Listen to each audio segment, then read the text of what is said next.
Breaking: Fox News host just sued over new rape accusation. Everyone shocked at who it is. Fox News is the undisputed champion of news in the United States, but recently they can't seem to keep the mud off their faces.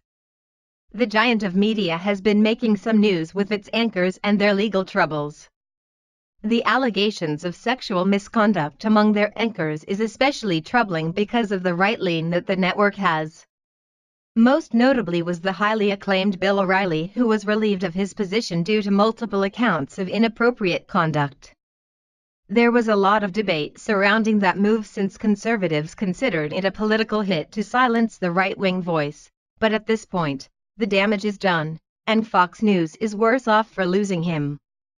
The newest scandal surrounds Fox Business host Charles Payne and frequent Fox guest Scottie Nell Hughes. Hughes alleges that Payne raped her and forced her into a longer relationship through his position at the network. Daily Mail reported the details of the lawsuit. Frequent Fox News guest Scottie Nell Hughes has claimed Fox Business host Charles Payne raped her in a shocking lawsuit. The suit, filed in a New York district court on Monday, claims that in July 2013, Payne pressured his way into Hughes' hotel room before telling her "you know you want this" and raping her. After privately speaking to Fox lawyers about the supposed incident last year, the suit alleges she was blackballed by the network, leading to her losing out on a job in the Trump administration. In the years afterward, Payne then pressured her into maintaining an affair by citing other relationships between male Fox hosts and female guests, and told her that as a woman she needed a man to go to bat for her, the suit claims. While we should always be careful not to defend a predator, there's also the chance that any given person could ruin the reputation of someone who's done nothing wrong. We obviously don't know the whole story here yet, but there's a whole lot going on, no doubt. Hughes says that she was raped, but also blackballed by the network, lost a job on the Trump administration, and also forced into a long-term relationship with her attacker.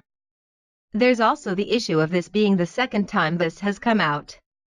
The first time word of this got out, emails were released between the two and the whole thing was dismissed as consensual.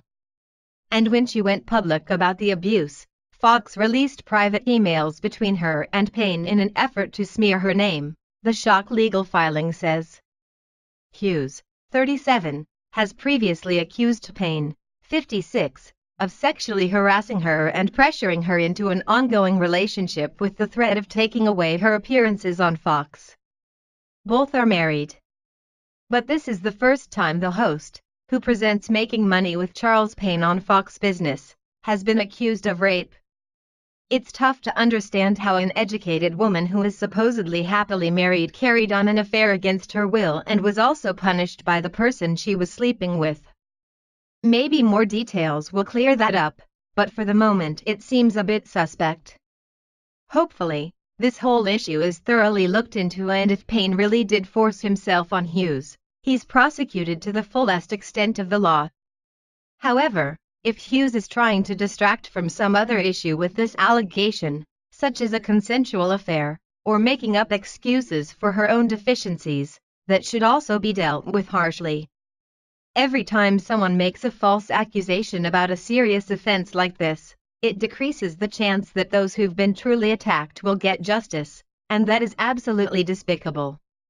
More from our source about the details of the lawsuit. The suit, which was filed by attorneys Douglas H. Wigdor, Gene M. Christensen and Michael J. Williman, names Payne, Fox News, and 21st Century Fox, among others, as defendants. It alleges gender-motivated violence, gender discrimination, retaliation, and defamation. It says that Payne and Hughes first started working together in April 2013. Initially when he hosted Cavuto and then again as fellow panelists on Hannity. It says that Payne offered to mentor Hughes in the months afterward, and that around July 9, Payne began pressuring her to give him her hotel room number over several hours. She relented and agreed to a private conversation with him that night, the suit claims, but when he came to her room he began to sexually assault her, saying, "You know you want this. You've been teasing me since that first time on set. wearing those short dresses over those long legs with your big boobs hanging out," he allegedly said. Despite Hughes repeatedly telling Payne no, he continued and she stopped fighting back, fearing irreparable physical harm, the suit claims. After he raped her, Payne disturbingly announced on his way out, "This changes things," the suit says. He also suggested that he might be able to get Hughes the coveted contributor status at Fox, which would mean she would be paid for exclusive appearances rather than commenting for free, according to the suit. She had worked as a contributor for CNN during the presidential election.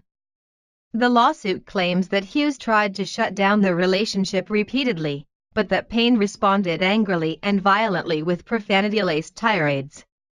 Her appearances on Fox dwindled and she was finally cut off in March 2016, allegedly after Payne's wife complained to Shine about her husband's relationship with Hughes. That blacklisting led to her losing several potential roles in the Trump administration, after it found out she was not bookable on Fox, the suit says. Her booker was told by someone at another network that other channels were avoiding her because she had an affair with someone at Fox and we were told not to book her. Hughes, a former Tea Party figure, says she was up for several roles in Trump's administration but was dropped because Fox wouldn't book her on its show according to the suit. Hughes then called Paul Weiss to talk privately about Payne, at which point they proposed to her a business solution rather than initiating a formal investigation that might open a can of worms. However, Fox's internal lawyers then nixed the business solution, the suit alleges, saying that they demanded details from her manager in a June 26 phone call. He refused to give information, and 5 hours later, intimate emails from Hughes to Payne were leaked to the National Enquirer in a deliberate act of smearing by Fox, the suit says. It says her lawyer managed to stop the Enquirer from printing them, but that they then made their way to the Huffington Post, which reported on them on July 6. Payne was suspended and reinstated after the evidence showed that he and Hughes had a consensual affair.